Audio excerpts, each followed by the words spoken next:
Welcome back, everybody, to the second episode of I Was Just Thinking. We're your hosts, John Farmer, James Wilson, and I think today, what you been up to today?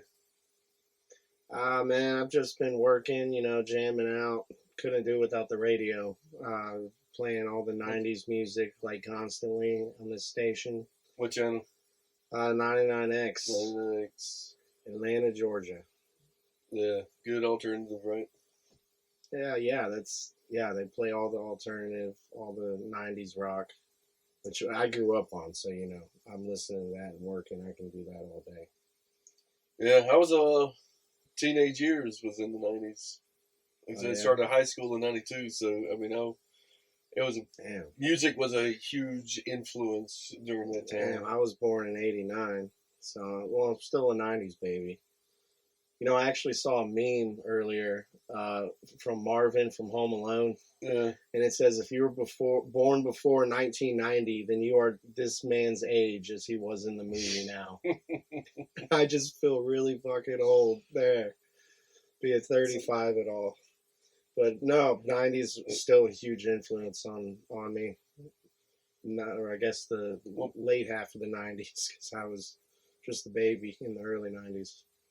I was having a discussion earlier this week with a guy I work with, and they were playing a bunch of stuff, and this guy is 52, and he also he says 90s music is the best era of music. Yeah. Well, if you list out, he was started listing out some bands. It was like, if you list out and look at, all the genres and everything, he said it's 90s is the best rock genre band decade. What would you go to? That's a bold statement, I guess. I guess the 60s and 70s were like really revolutionary. But I still feel like the 80s kind of gave way to some really good stuff. But I think lots of the 90s rock was inspired by the 80s alternative. Like, R.E.M., Jane's Addiction, they all got their start in the late 80s. Yeah, I'm trying to think of who else was. And, even with grunge, everyone says Kurt Cobain copied the Pixies. That's 80s alternative right there. Grunge is crazy. Like, it came out of Seattle, Washington, like all those four bands. Was Pearl Jam from? Yeah, Pearl Jam, Nirvana, Alice in Chains, and Soundgarden. All based out of Seattle, Washington back in the day. And it was all about the same time, so it's like all around the same different time. parts of the town. You got just freaking. That is like history making. That's like kind of Britain in the late 60s with Eric Clapton and Mick Jagger and all that crap. But that is pretty epic to have four iconic bands of the 90s all from Seattle, Washington. Well, what other... I guess you answered, well, if we look at other bigger cities, what was it coming out of, like California? It's Sublime. Yeah, lots of big bands coming out of LA and California. Sublime. That's the thing, yeah. If you really list out and go into, let's say, Sublime. I love Sublime. Yeah, huge influence on my musical life. Big influence. Love Sublime. And then I guess 311 almost had a 311, yeah, absolutely. They had the more heavy rock sound, but yeah, 311 was great. I remember seeing them live a bunch of times. You did? Over the years, yeah. Yeah. At Lakewood Amphitheater. They toured with other kind of reggae rock bands. They toured with Snoop Dogg the one time. My buddy got jumped in the bathroom because he was a little too white with a little too much tattoos. He did. He just got straight up just decked in the bathroom, punched in the face by some random dude just because he didn't like the look of him. But Imagine coming back and it's like, hey man, what took you so long? I got punched in the back. I got punched in the I face in got the punched in bathroom. the face while I was about to take a shit. But it was still an awesome concert. Snoop Dogg, 311. So you actually saw Snoop Dogg too? Yeah, Yeah, absolutely. I would love to see.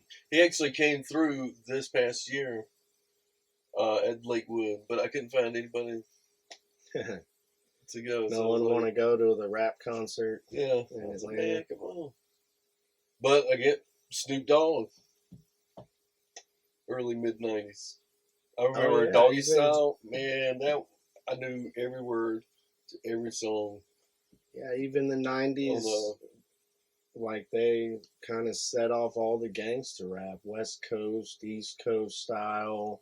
The It was huge. It was a huge part of pop culture. Biggie, Tupac, Jay-Z, Kanye, Nas, Maze. Yeah, Uh, I it mean, was a huge part of pop culture. Too Rap Short. Yeah, like grew. I think some of these feuds though at first were like for publicity, yeah, but I think like with everything happening to Tupac back then and Biggie, I think like lots of it got out of hand big time with these West Coast East Coast feuds. Like yeah. it got like personal and stuff. But did you see they opened the case? I don't know what's come about it, but apparently they had a new suspect for Oh yeah, I heard that they something made an Doug arrest Williams or something. someone. I think it starts with a D. Yeah, I remember hearing that. I haven't heard much about it lately though, but maybe it'll pop up if they get a conviction from the guy Yeah, or a confession from the guy and convict him.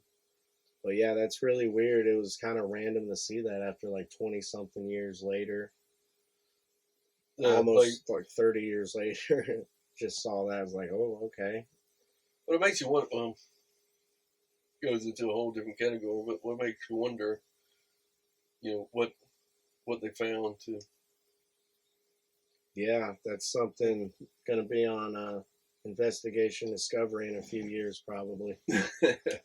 How they finally solved Tupac's murder. It's be a Tyler Perry movie. Tyler Perry Studios. They should But totally make that a movie. Yeah, Tyler Perry jump on that opportunity.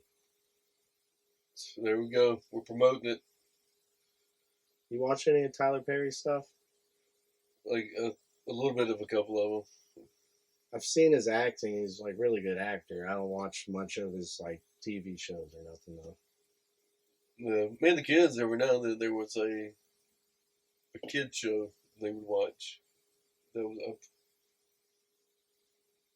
eventually found A out. I was Tyler like, Perry kid show? yeah, No, I didn't know he did that either. yeah, he's like young teenagers or something like that. But but did you listen to country at all? No, I didn't really listen Yeah, to country much.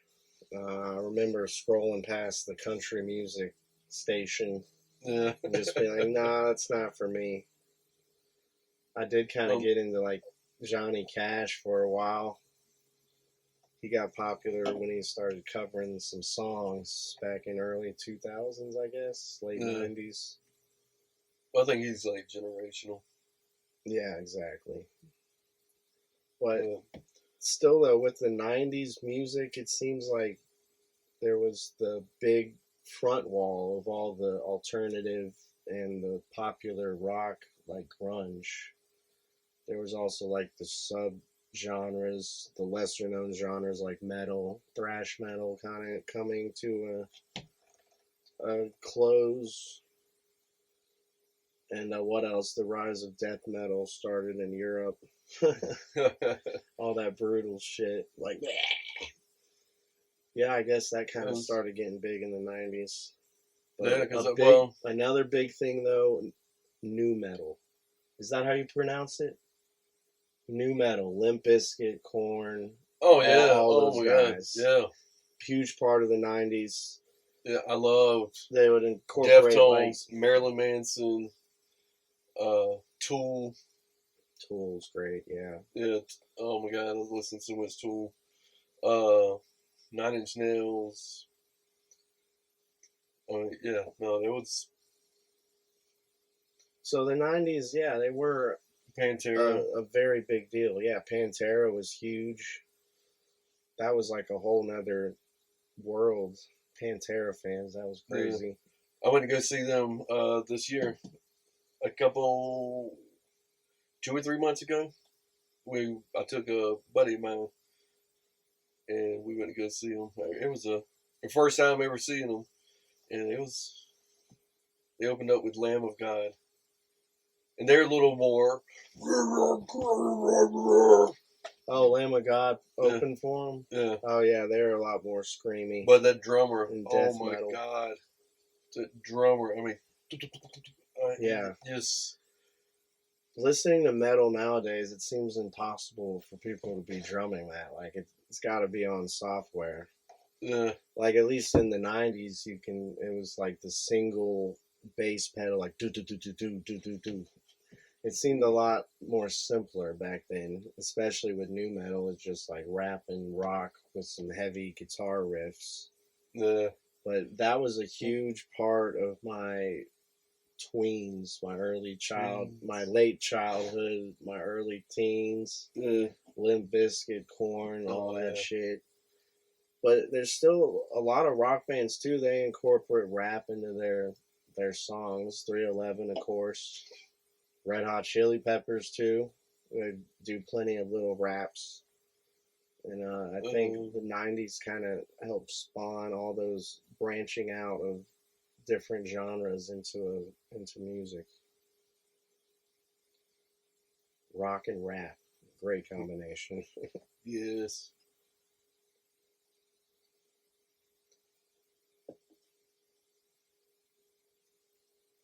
Yep.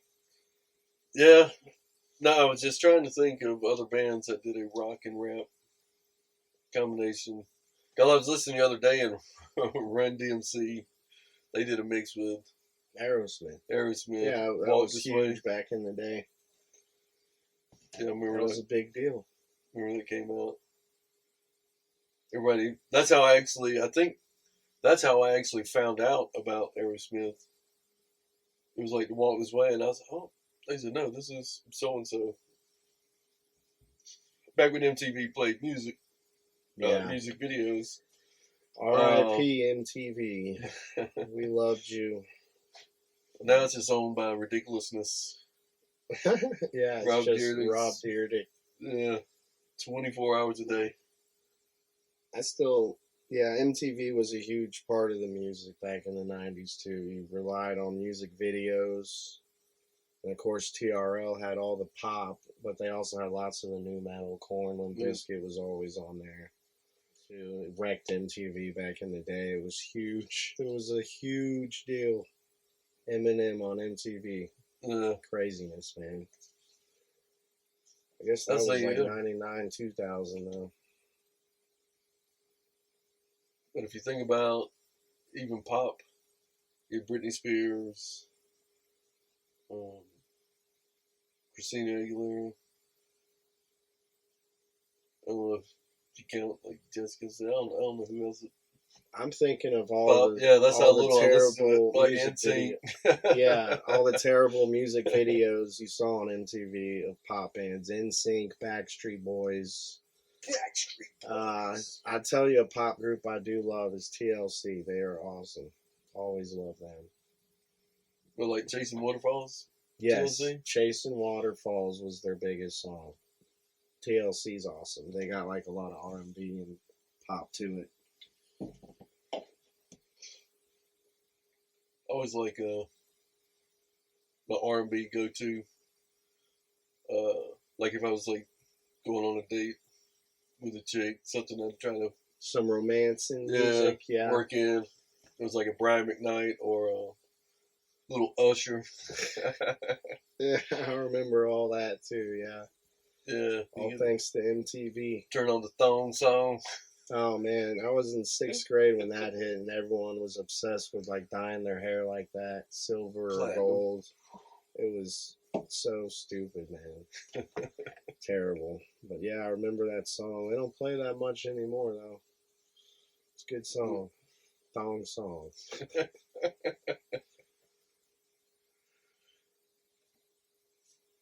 Yeah, what else was? I couldn't have done it without MTV though, playing the music videos I and remember. TRL. I I mean, remember it when it was, first came out. Really started. yeah, it was all music. It was Yeah, perfect. it was cool. I mean, it changed. Also, like our viewing habits because there wasn't shit on like this when you were like Yeah, exactly. before this. Like you're watching. That was not on in the 70s. There Yeah, was nothing like that. yeah, nothing played music on the thing. That was for FM radios, and then they actually put a channel that played music, and I mean, it was. I mean, you just start staring at the freaking TV.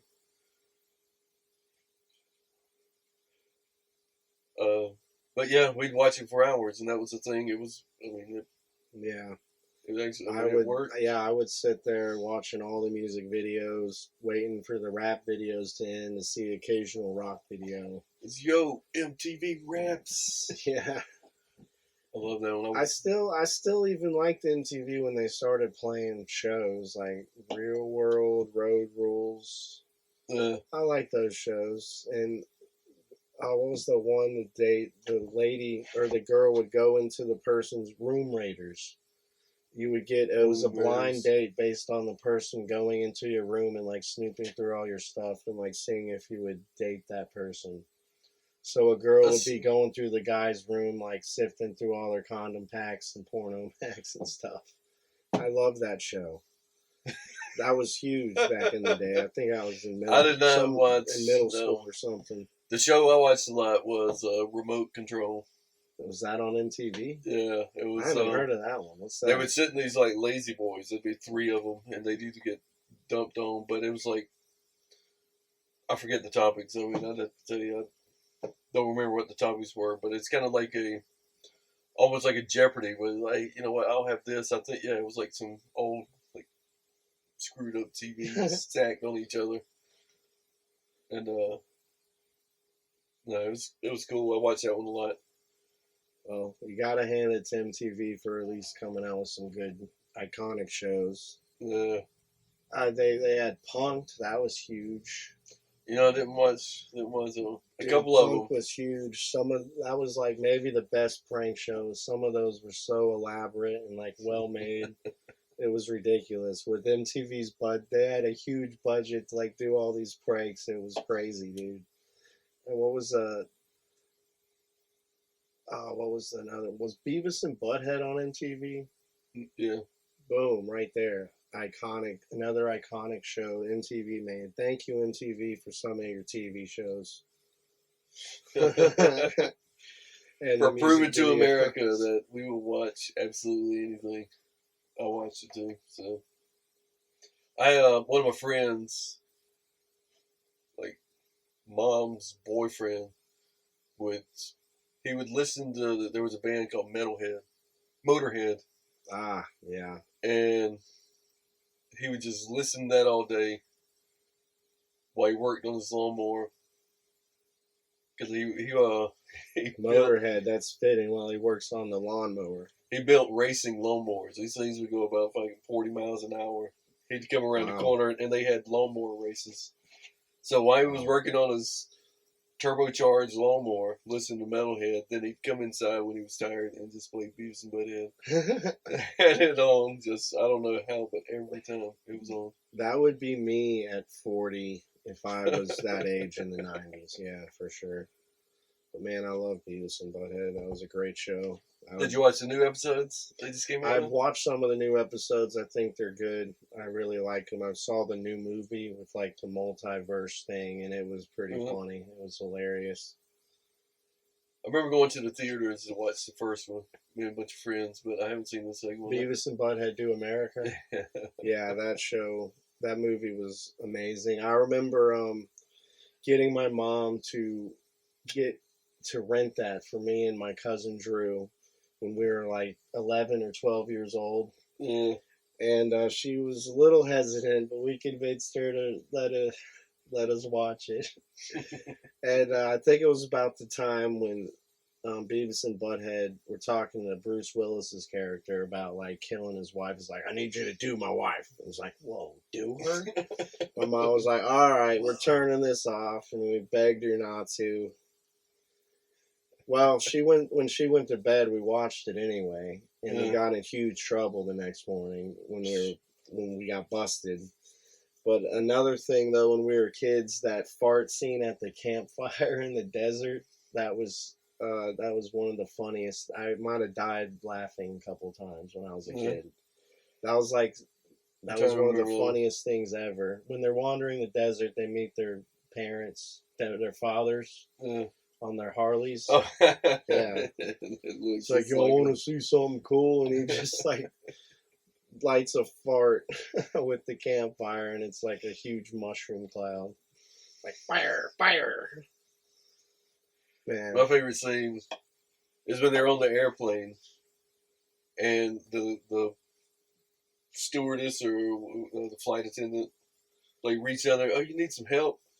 And he's like, she buckled up, he's like, I love you. I love you. Dude, that's so funny. I don't know why that one scene got me, but dude, that movie was a huge deal back in the day. I remember I even got the soundtrack, the CD. I bought it at Best Buy. I got my dad to buy it, actually. Yeah. And there was some pretty vulgar songs on there I shouldn't have listened to, and I definitely shouldn't have played around my mom. But yeah, those were good times. Was South Park out in the 90s? Yeah, oh yeah, South Park was out. That was Comedy Central. I tried to watch that as much as possible, but I couldn't stay up that late. Yeah, I love that show.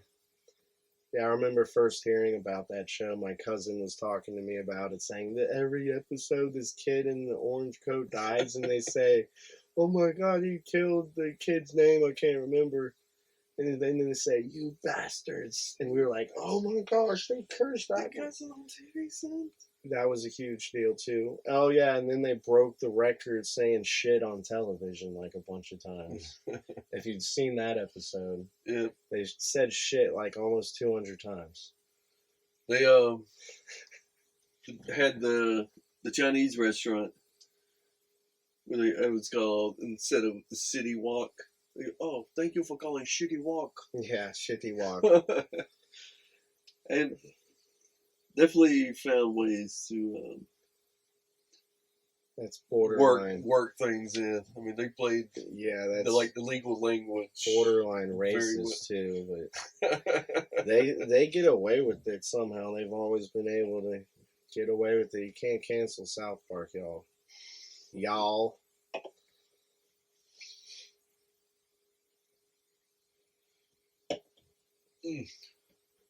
What other inappropriate stuff did we watch when I was a kid? All thanks to the 90s. Well, me and my sister used to, we had the CD for Luke Skywalker. Who the hell is Luke Skywalker besides the Jedi guy? I know a Jedi named Luke Skywalker. I didn't know he put out an album. Yeah, no, it was rap, like dance rap, I guess. And I'm trying to think of, they had the song, Me So Horny. Oh, me so horny. Oh, so horny. Oh. Hey, one of the names of the songs is Hey, we want some pussy. Hey, we want some pussy. Hey, we want some pussy. Yeah, I remember that song vaguely. Yeah. That was I guess that was. But they had a big lawsuit. They actually had a huge breakthrough for, the little stickers that are on the parental advisory, explicit content. Yeah. I know all about that wasn't on the CD. Well, tapes. We didn't have CDs. It was on all the tapes. After a certain point, well, it was never on it until. So Luke Skywalker, I think it was the Supreme Court, went all the way up and arguing, and they was like, this is the First Amendment. He said, I'm not talking about raping women. I'm not talking about killing people. He said, I'm just. But after that lawsuit, they started, and I think it is now. I mean, you might want to do your own research and verify. But the way I remember, yeah, after that, they said, well, I tell you what, how do we limit the exposure to kids? Because a kid can pick up So they started Luke using Skywalker's the tape parental and say, "Oh, advisory. look, Luke Skywalker! It's Star Wars soundtrack." And they get home and start learning some real shit.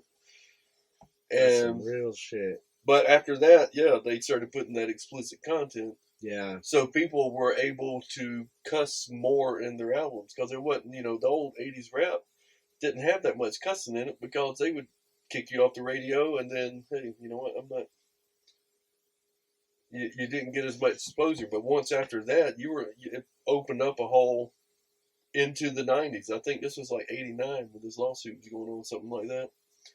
So for the '90s, like you could express cuss like hell. I want to fuck you like an animal. Oh, that's fine. We'll just put a parental advisory label on a CD. You know what? Yeah, I know all about that as a kid. Asking my parents to buy a CD, like I had to hide the parental advisory. Maybe we can hide it with my thumb as I'm holding it. Yeah.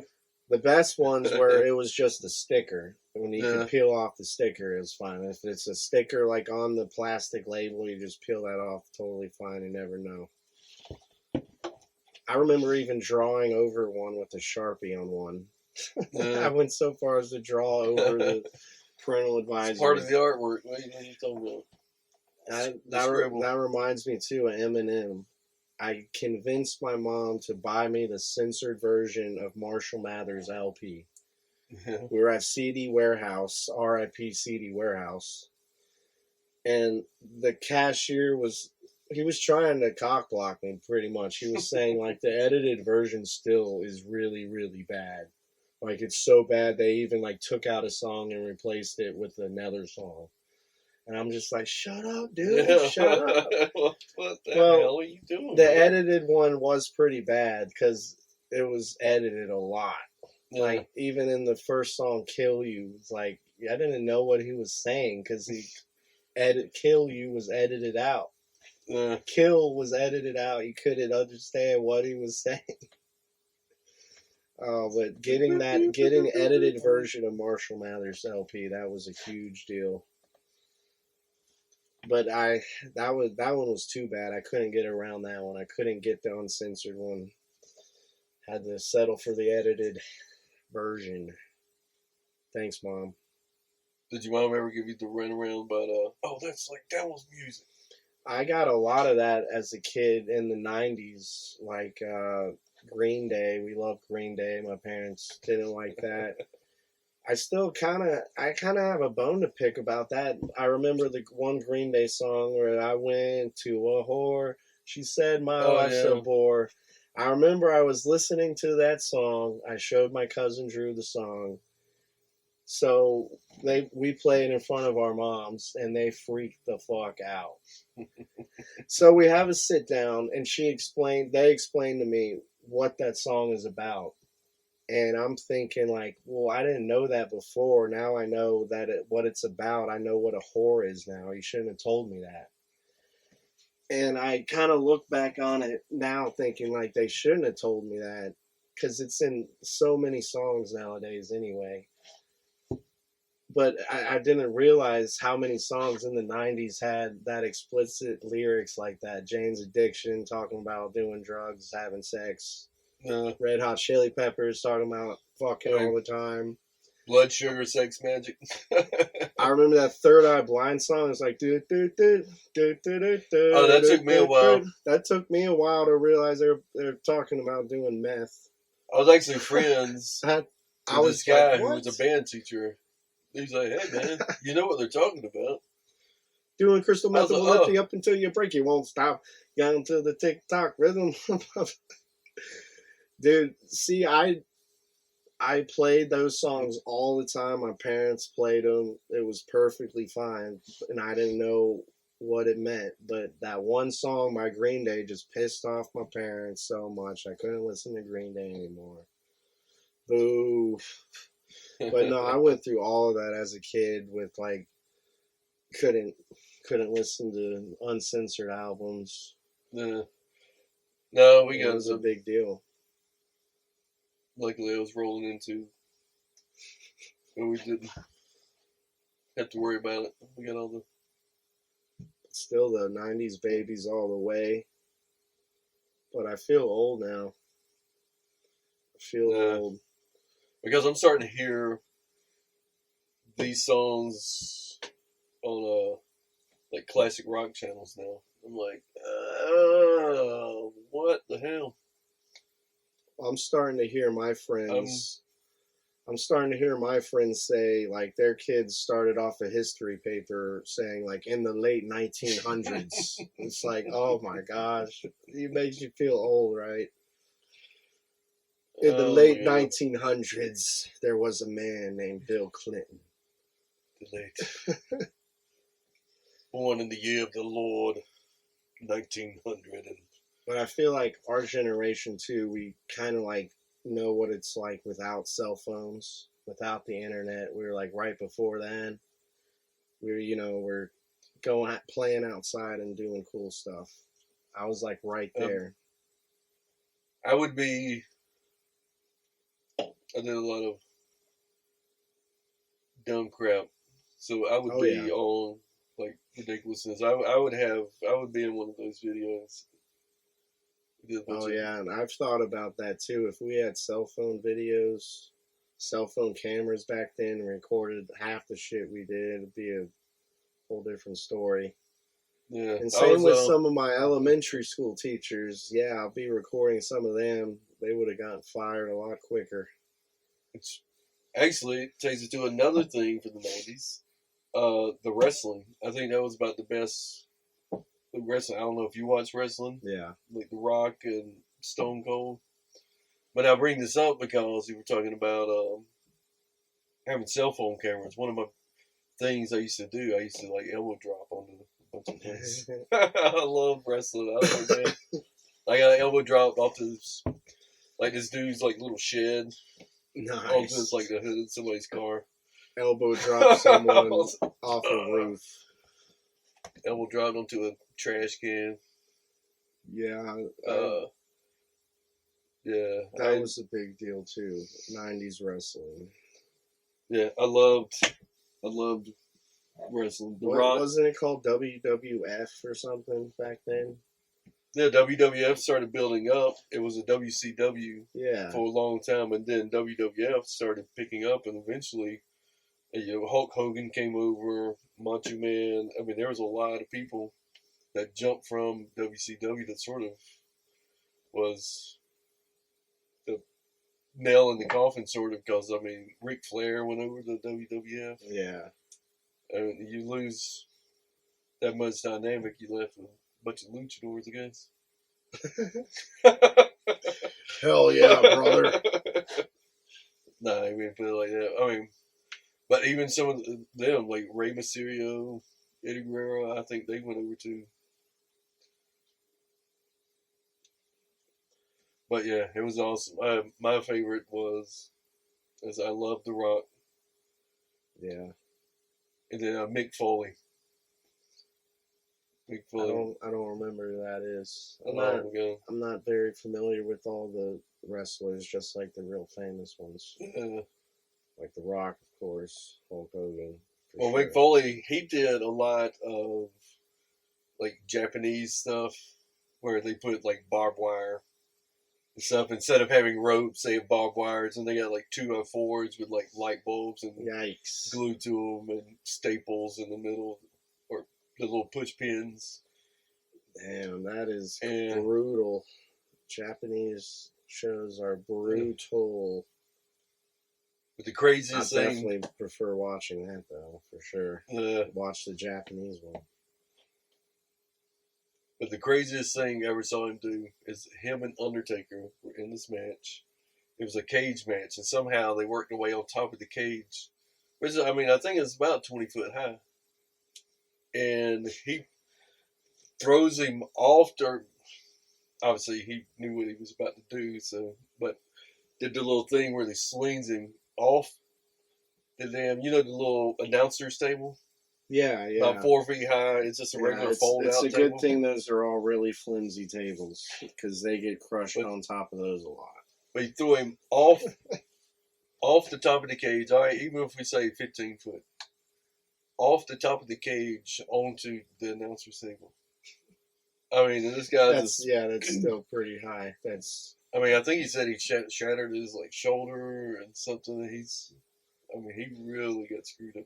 All for the sake of entertainment. Entertaining you people. Thank your wrestlers, everybody. Yeah. Thank your wrestlers and tip your waitresses. All right. Well, I think in summary, the 90s in almost every genre or category, I think is the best era. And if you don't think so, comment, let us know what you think the best generation is or why we're wrong. And we are not wrong. All right, John Farmer, James Wilson, like, follow, share. We'll see you on the next one. Good night.